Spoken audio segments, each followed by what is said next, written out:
Halo, perkenalkan nama saya Maulana Malikada Hidayat. Di sini saya akan menjelaskan sebuah sejarah tentang Kerajaan Mataram Islam.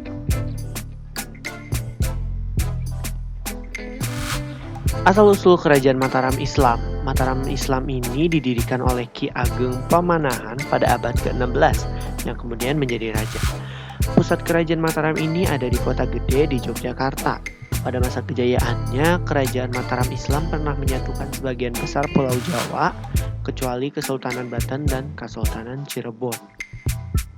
Berikutnya, kerajaan ini dipimpin oleh dinasti keturunan Ki Ageng Sewa dan Ki Ageng Pamanahan, yang dipercaya masih mempunyai keturunan dari Majapahit. Asal-usul Kerajaan Mataram Islam disebutkan bahwa berkaitan erat dengan Kesultanan Demak dan Kesultanan Pajang. Berikutnya ada sistem pemerintahan. Di sini Kerajaan Mataram ini menganut sistem Dewa Raja, artinya pusat kekuasaan tertinggi dan mutlak ada pada diri Sultan. Selama masa kekuasaan, Agung Hanyakrokusuma berhasil membawa Mataram ke puncak kejayaan dengan pusat pemerintahan di Yogyakarta. Yang berikutnya ada sistem ekonomi.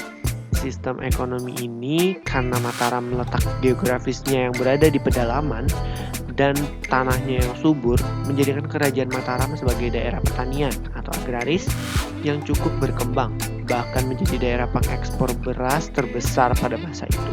Rakyat Mataram juga banyak melakukan aktivitas perdagangan laut.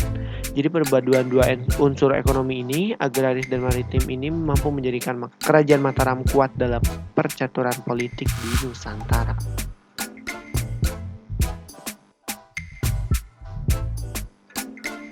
Berikutnya ada sistem sosial budaya. Atas dasar kehidupan agraris itulah disusun suatu masyarakat yang bersifat feodal. Feodal itu struktur pendelegasian untuk mengendalikan berbagai wilayah yang biasanya diklaim oleh kalangan bangsawan atau monarki dengan bekerja sama dengan pemimpin lokal sebagai mitra. Jadi di sini mulai dasar munculnya tuan-tuan tanah di Jawa. Nah, pada masa kebesaran Mataram, kebudayaan juga berkembang antara lain seni tari, seni pahat, seni sastra, dan sebagainya. Di samping itu muncul juga kebudayaan kejawen yang merupakan akulturasi antara kebudayaan asli Hindu, Buddha, dengan Islam. Lalu ada juga upacara grebek yang bersumber dari pemujaan nenek roh moyang. Kemudian ada sistem politik. Di sistem politik ini Sutowijoyo mengangkat dirinya sebagai Raja Mataram dengan gelar penambahan Senopati pada tahun 1586 sampai 1601 dengan ibu kota kerajaan di Kota Gede. Tindakan-tindakan penting yang dilakukan adalah meletakkan dasar-dasar kerajaan Mataram dan berhasil memperluas wilayah kekuasaan ke timur Surabaya, Madiun, dan Ponorogo, dan ke barat menundukkan Cirebon dan Galuh. Berikutnya ada masa kejayaan Mataram nih. Di sini terjadi ketika masa pemerintahan Raden Mas Rangrang atau Sultan Agung yang memiliki wilayah kekuasaan di seluruh Pulau Jawa dan Madura kecuali Batavia, karena Batavia waktu itu masih dikuasai oleh VOC. Lalu seketika masyarakatnya membenci Belanda karena memperlakukan mereka tidak semena-mena, jadi mereka membuat slogan anti kolonialisme. Kemudian di sini Sultan Agung ini berhasil membendung kekuatan VOC di Batavia, lalu langsung melakukan penyerangan ke Batavia tahun 1628 Masehi dan 1619 Masehi.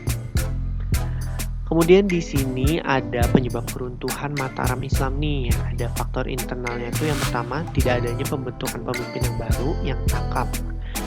Lalu yang kedua ada perang antar saudara di dalam kerajaan. Untuk faktor eksternalnya ini, yang pertama adanya campur tangan VOC Belanda dalam pemerintahan kerajaan dan terjadi ketimpangan ekonomi.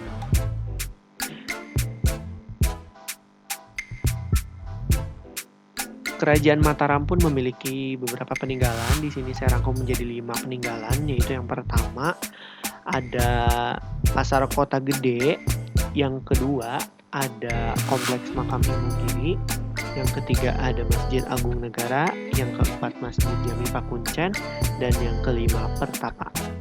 Sekian dari saya. Wassalamualaikum warahmatullahi wabarakatuh. Jangan lupa jas merah.